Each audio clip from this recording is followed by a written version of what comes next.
میرا رشتہ ایک بہت بڑے گھر میں ہوا تھا، لیکن میری ساس نے رشتے سے پہلے ایک شرط رکھی تھی کہ مجھے ہر ماہ اس کے لیے 3 رضائیاں بن کر دینی ہوں گی، اور جب تک شادی نہ ہو جاتی میں یہ کرتی رہوں گی۔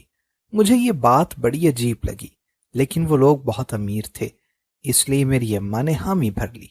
میری ساس جو رضائیاں لے کر جاتی تھی وہ لاکھوں میں بک جاتی تھیں، اور ہر طرف یہ مشہور تھا کہ ایک رضائی کو اوڑھنے سے 80 سالہ بوڑھا بھی جوان ہو جاتا ہے۔ میں بہت حیران تھی۔ ایک دن میں نے رضائی بن کر اپنے اوپر لی اور سو گئی۔ ابھی سوئے کچھ دیر ہی گزری تھی کہ مجھے ابھی کچھ دیر پہلے اس راز کا علم ہوا تھا جس سے میری زندگی تباہ ہوتے ہوتے بچ گئی تھی۔ میری ماں اور میری ساس کی ملی بھگت آج میرے سامنے آ گئی تھی، اور میں یہ سوچ رہی ہوں کہ کیا بیٹی کی ماں بھی ایسی ہوتی ہے جیسی میری ماں ہے۔ میرا نام روشانہ ابراہیم ہے اور میری عمر 25 سال ہے۔ میں جھنگ کی رہنے والی ہوں۔ میں ابھی چھوٹی سی تھی جب سے میں نے اپنے گھر میں بڑی غریبی والی زندگی دیکھی تھی۔ میرے بابا ایک مسجد میں مولوی تھے۔ ان کی کمائی سے گھر کچھ خاص نہیں چل پاتا تھا۔ امی بھی ہر وقت بابا سے ناراض رہتی تھیں، بلکہ ناراض تو چھوٹا لفظ ہے، وہ تو بابا سے بات تک نہ کرتی تھیں۔ امی بابا کو دیکھ کر کوئی بھی نہیں کہہ سکتا تھا کہ یہ دونوں میاں بیوی ہیں اور ہم ان کے بچے۔ بابا ہر وقت خاموش سے رہتے، اور مجھے تو اب یاد کرنے سے بھی اپنے بابا کی آواز یاد نہیں، کیونکہ ہم نے کبھی اپنے بابا کو بولتے جو نہ سنا تھا۔ میں آج جب انہیں آنکھیں بند کر کے سوچتی ہوں تو بابا کی یاد کے نام پر بس ایک ہنستا مسکراتا چہرہ سامنے آ جاتا ہے جو ہم وقت ہنستا رہتا تھا اور امی کی ہر حرکت کو فراموش کر جاتا تھا۔ یہ نہیں تھا کہ بابا بالکل بھی نہیں کماتے تھے، یا پھر وہ کوئی کام چور، شرابی یا جواری تھے۔ ایسا بالکل بھی نہ تھا، کیونکہ میرے بابا ایک سلجھے ہوئے انسان تھے جو کسی بھی قسم کا نشہ نہیں کرتے تھے، بلکہ نشہ تو دور کی بات، ان میں کوئی بری عادت بھی نہ تھی۔ وہ ہر کسی سے اچھے انداز سے پیش آتے تھے، یہاں تک کہ جو انسان ان سے ایک دفعہ ملتا وہ میرے بابا کی باتوں اور ملنساری کا قائل ہو جاتا۔ لیکن اماں کا مسئلہ تو اور ہی تھا۔ پہلے جب میں چھوٹی تھی تو مجھے یہ لگتا تھا کہ ابا ہمارے سامنے جھوٹ بولتے ہیں اور سامنے سامنے وہ اچھے بنتے ہیں، لیکن کمرے میں وہ اماں پر ظلم کرتے ہوں گے، اسی لیے اماں ان سے خوش نہیں رہتی۔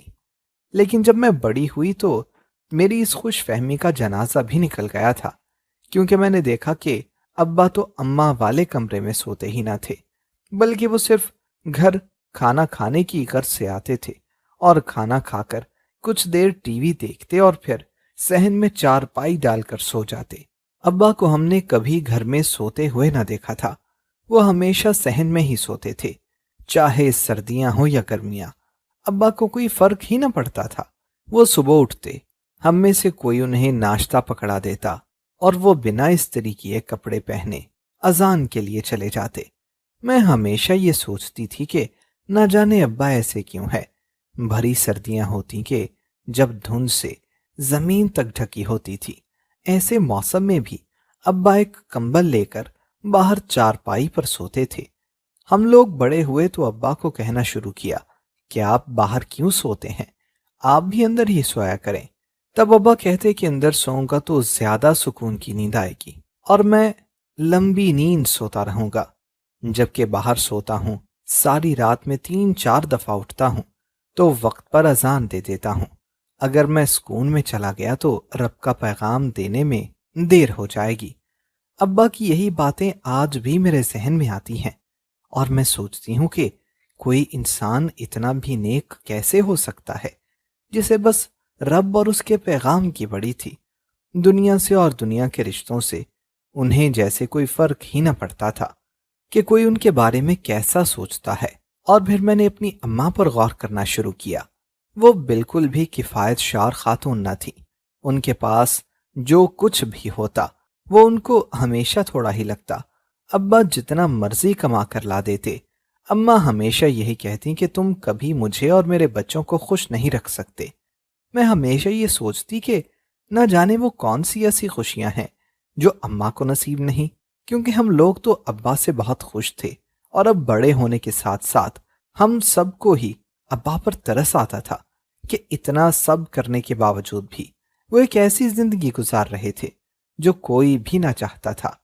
اماں ابا کو اب اکثر یہ کہتی تھیں کہ جو لوگ سپارہ پڑھنے آتے ہیں ان سے فیس لیا کرو، اور مسجد میں جو بھی آئے نماز کے پیسے رکھ دو۔ ابا اماں کی ان باتوں پر چپ کر جاتے اور اکثر یہی کہتے کہ بھلیے لوگے یہ رب کے کام ہیں، مجھے اجر رب نے دینا ہے، میری تنخواہ وہاں سے آنی ہے، ان لوگوں کو دین کی تعلیم دے کر میں کون سا کوئی ان پر احسان کر رہا ہوں جو فیس لوں، میرا ضمیر اجازت نہیں دیتا۔ اور جواب میں اماں ہمیشہ یہی کہتی کہ تم ہمیشہ بس اپنا ضمیر بچاتے رہنا، لوگ اتنی اتنی کمائی کر کے جاتے ہیں اور ایک تم ہو کہ جسے بس یہی پڑی ہے کہ اپنا ایمان بچا لوں۔ ایسا ہی وقت گزرتا چلا گیا، اور پھر ایک دن ہمارے سروں پر سے سائبان ہی چھن گیا۔ جس دن ابا اس دنیا سے رخصت ہوئے ان کی موت باقیوں کی طرح نہ تھی، کیونکہ شاید وہ اللہ کے خاص اور چنے ہوئے انسان تھے، یا پھر شاید اللہ کو وہ اپنی باتوں کی وجہ سے پسند آ گئے تھے۔ مجھے وہ دن بھی یاد ہے جب ہم لوگ یتیم ہوئے تھے۔ وہ صبح سحر کا وقت تھا، ہم لوگ نماز پڑھ چکے تھے اور ابا بھی مسجد سے جماعت کے بعد واپس آئے تھے۔ میں آج بھی یہی سوچتی ہوں تو مجھے اپنے ابا پر فخر ہوتا ہے، انہوں نے اپنے مرنے سے پہلے تک آخری نماز بھی پڑھائی تھی۔ خیر، اس دن ہم سب ناشتہ کر رہے تھے کہ کسی نے دروازے پر دستک دی اور بہت زوروں سے دی۔ ابا بھی خلاف معمول گھر پر تھے۔ چھوٹے بھائی نے دروازہ کھولا تو وہ کوئی سبیہ چہرے والا نورانی انسان تھا جو کہ ابراہیم مولوی کا پوچھ رہا تھا۔ بھائی نے اسے کہا کہ آپ رکیں، ابا کھانا کھا کر آتے ہیں، لیکن وہ انسان جیسے ہوا کے گھوڑے پر سوار تھا اور ٹھان کر آیا تھا کہ وہ ابا سے ابھی ملے گا۔ اس نے کہا مولوی صاحب سے کہو کہ ابھی آئیں، مجھے بہت ضروری کام ہے ان سے، اور ایک نوالہ بھی نہ لیں کیونکہ اس سے زیادہ کا انہیں حکم نہیں ہے، جتنا تھا وہ پورا ہو چکا۔ بھائی تو ناسمجھ انداز میں کھڑا رہا، لیکن ابا نے یہ سب سن کر فوراً کھانا چھوڑ دیا اور پھر باہر چلے گئے، اور اس آدمی کو دیکھتے ہی ابا نے پوچھا کہ آپ کون ہیں؟ اس نے کہا مولوی صاحب میرے ساتھ آئیں، ایک بہت ضروری کام ہے، اور پھر ابا اس کے ساتھ چلے گئے۔ ٹھیک آدھے گھنٹے بعد محلے میں شور مچ گیا تھا کہ مولوی ابراہیم انتقال کر گئے ہیں۔ ہم سب لوگ تو اس وقت حیران پریشان تھے کہ آخر ایک دم ابا کیسے چلے گئے؟ ابھی تو وہ بالکل ٹھیک ٹھاک تھے اور مجھے چائے بنانے کا کہہ کر گئے تھے، تو پھر کیسے چلے گئے؟ ہمیں شک تھا کہ اس انسان نے ابا کو قتل کر دیا ہے، اس لیے سب لوگ اسے ڈھونڈنے لگے۔ لیکن گلی کے کونے میں موجود انکل نے کہا کہ میں نے مولوی صاحب کو دیکھا تھا جب وہ گلی سے نکل رہے تھے، لیکن وہ تو بالکل اکیلے تھے۔ گاؤں کے حکیم نے بھی تصدیق کر دی تھی کہ یہ موت قضائے الہی سے ہی آئی ہے، کوئی بھی کسی بھی قسم کا ہتھیار یا پتھر جسم پر کوئی نشان نہیں تھا۔ ہم سب کا آج بھی یہ ماننا ہے کہ وہ کوئی انسان نہیں بلکہ فرشتہ تھا جو ابا کو لینے کے لیے آیا تھا۔ مگر مجھے آج بھی ایک چیز کا دکھ ہے کہ ابا نے اس دن زندگی میں پہلی مرتبہ اچھا ناشتہ ہم سے بنوایا تھا، جو ان کا آخری ناشتہ تھا، اور انہیں اسے کھانے میں سے بس ایک لقمہ ہی نصیب ہوا تھا۔ ابا کے مر جانے کے بعد ہمارے دن پھر گئے تھے، اب بات فاقوں پر آ گئی تھی، لوگ ہماری مدد کرتے تھے، کوئی نہ کوئی کسی وقت کا کھانا بھیج دیتا تھا، لیکن کھانے سے زیادہ بھی چیزیں ہماری ضرورت تھیں جو کوئی پوری نہ کر سکتا تھا۔ اب بھی لوگ یہ سب صرف اس لیے کر رہے تھے کہ ہم لوگ ان کے مرحوم مولوی صاحب کے اہل خانہ ہیں۔ کچھ سال کے بعد یہ بھی بند ہو جاتا، تب ہم کیا کرتے؟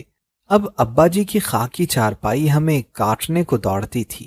کسی کو بھی اس بات کا علم نہیں ہو سکا تھا کہ چاہتے نہ چاہتے ہوئے بھی ابا ہمارے گھر کی رونق تھے، جاتے جاتے وہ گھر کی رونق بھی اپنے ساتھ لے گئے تھے۔ ایسا لگتا تھا کہ اس ویرانے میں اب بس الو بولتے ہیں۔ میں تو باقاعدہ اونچی اونچی رونے لگتی تھی۔ ہم میں سے کسی کو بھی صبر نہیں آ رہا تھا، اور پھر تبھی ہماری خالہ ہمارے گھر آ گئیں۔ انہوں نے ہم سب کی حالت دیکھی تو انہیں ہم پر افسوس ہوا تھا، اور انہوں نے رات کو امی کو اپنے ساتھ سلا لیا اور کہا کہ دیکھو جانے والا چلا گیا ہے تم لوگ کب تک اسے بیٹھ کر روتے رہو گے؟ تم لوگوں کو جو اس کی یاد آتی ہے تو سوچو کہ وہ کتنا محنتی تھا۔ اب تم لوگ فقیروں کی طرح رہ گئے ہو۔ اگر تم لوگوں کو اس کی یاد آتی ہے تو کام کرو، اپنا کوئی اچھا مقام بناؤ تاکہ مرحوم کی روح کو سکون مل سکے۔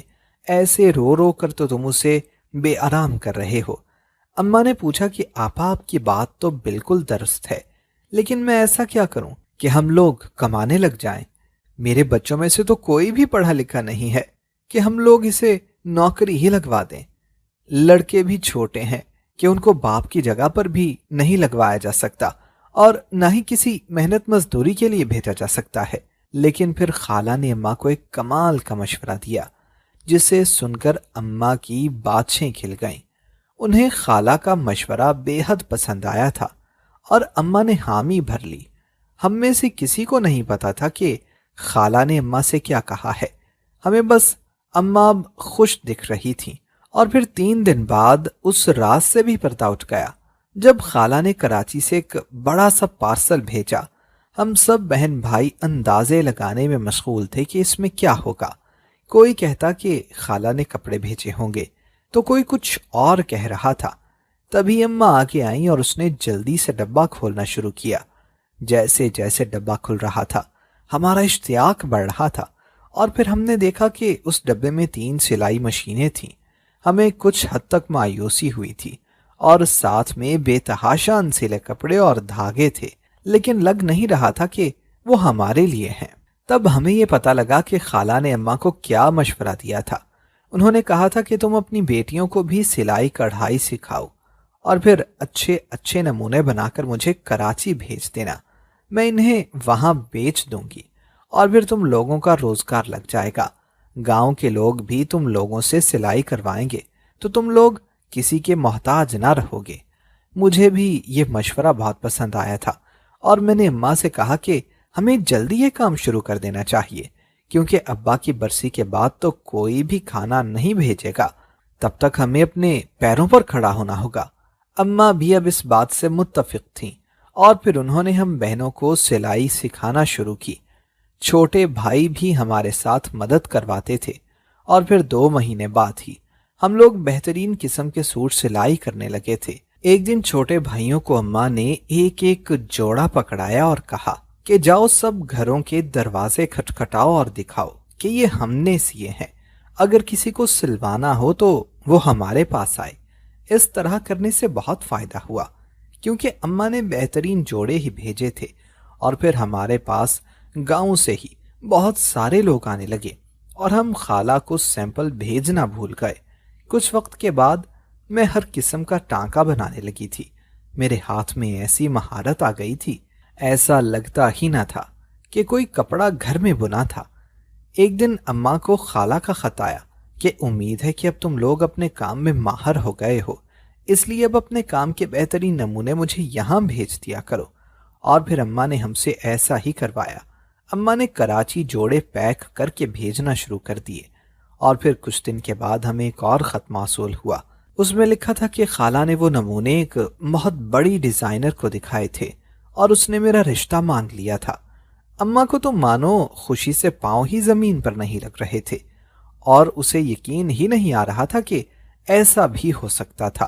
اماں بار بار میرے ہاتھ چوم رہی تھیں، اور پھر وہ عورت ہمارے گھر آ گئی اور ساتھ اپنے بیٹے کو بھی لے کر آئی تھیں، اور پھر رشتہ پکا ہو گیا۔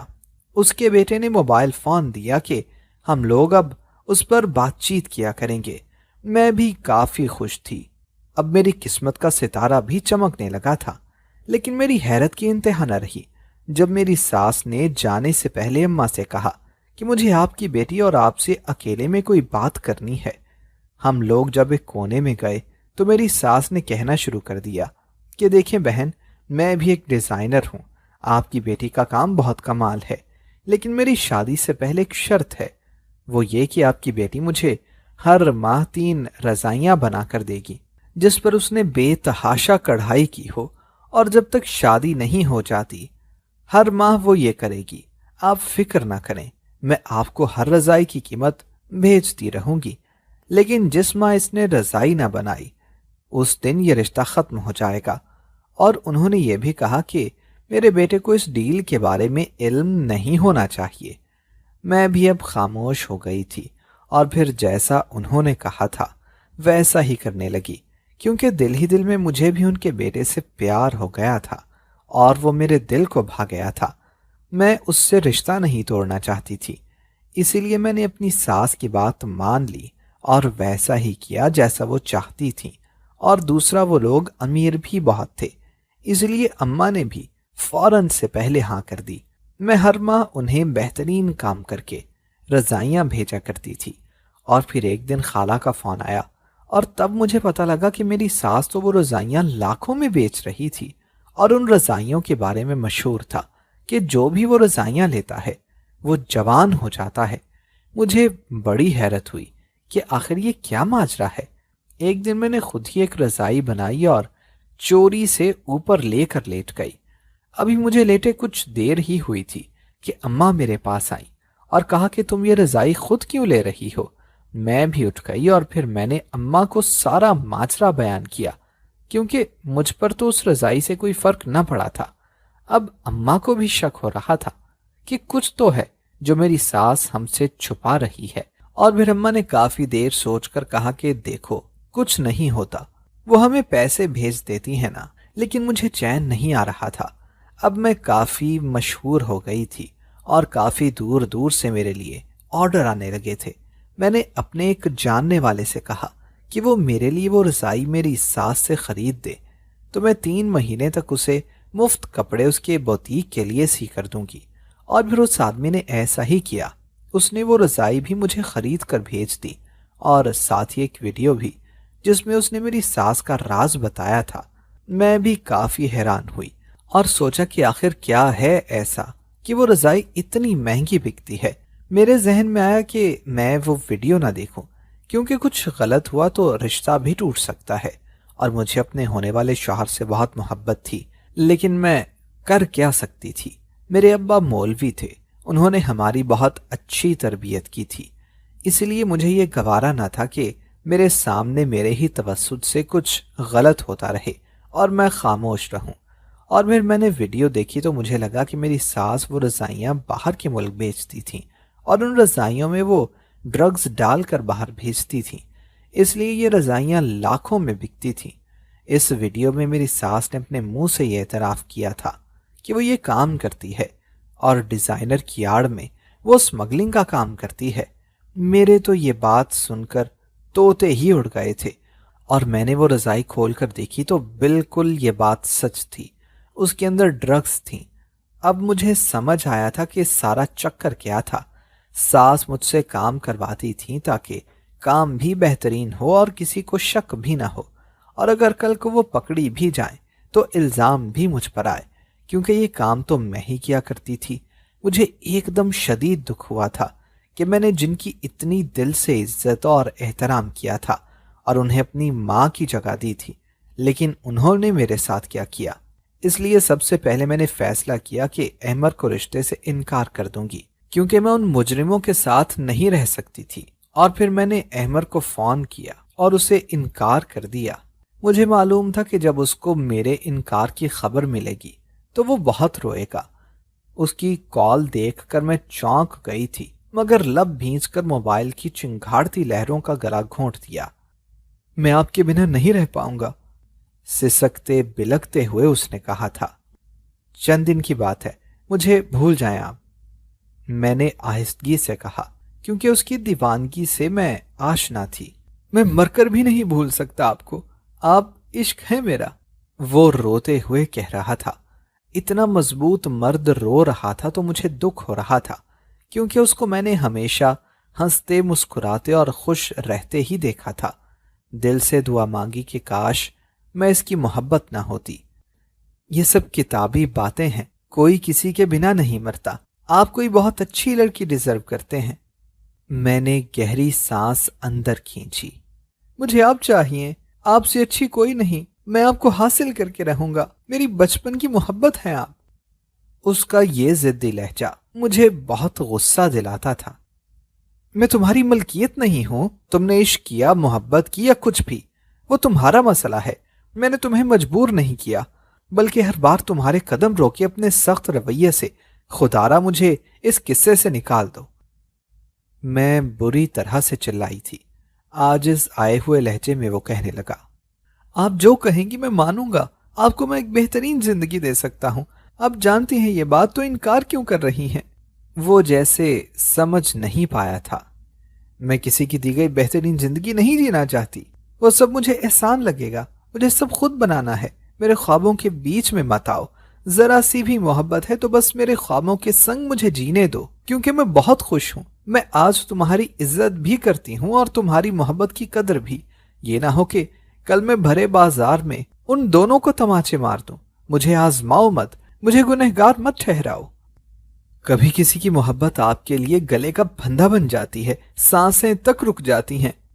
اس کی سسکی کی آواز میرے کانوں میں گونجی تھی، یوں لگا تھا کہ جیسے وہ کچھ کہنا چاہ رہا ہو مگر کہہ نہ پایا ہو، اور پھر کال کٹ گئی تھی اور میں نے گہری سانس ہوا کے سپرد کر کے تنے اعصاب ڈھیلے چھوڑ دیے، اور پھر اسے انکار کرنے کے بعد میں بہت روئی تھی، اور پھر میں نے وہ ویڈیو پولیس اور سائبر کرائم والوں کو بھیج دی اور انہیں اپنی ساس کے بارے میں سب کچھ بتا دیا۔ آج اس واقعے کو 7 سال بیت گئے ہیں، اور میں آپ کو بتاؤں تو آپ سب حیران رہ جائیں گے، کیونکہ میرے شوہر کا نام احمر ہے۔ جی ہاں، یہ وہی احمر ہے۔ اصل میں یہ ہوا تھا کہ جب میری ساس کو پولیس نے پکڑ لیا تو تب احمر کو پتہ لگا کہ میں نے یہ سب کیا ہے، اور پھر تب بھی احمر کو یہ بھی پتہ لگا کہ میری ساس اس کی اصل ماں نہیں تھی بلکہ سوتیلی ماں تھی۔ احمر میرے پاس آئے اور کہا کہ دیکھو مجھے تم سے بہت پیار ہے، اور میری اصل ماں بھی وہ نہیں تھی، اور مجھے ان کی حقیقت معلوم بھی نہ تھی۔ اب مجھے پتہ لگا ہے کہ آپ نے مجھے انکار کیوں کیا تھا، اور مجھے خوشی ہے کہ آپ اتنی اچھی لڑکی ہیں۔ میں نے احمر کی باتوں پر یقین کر لیا، اور پھر ہم دونوں نے ساتھ مل کر کام شروع کر دیا اور ایک بوتیک کھول لیا۔ آج ہم لوگ ایک کامیاب بزنس مین ہیں، اور ہمارے 3 بچے ہیں۔ میرے بہن بھائی بھی آج بہت اچھے مقام پر ہیں، اور ہم لوگ بہت خوش ہیں۔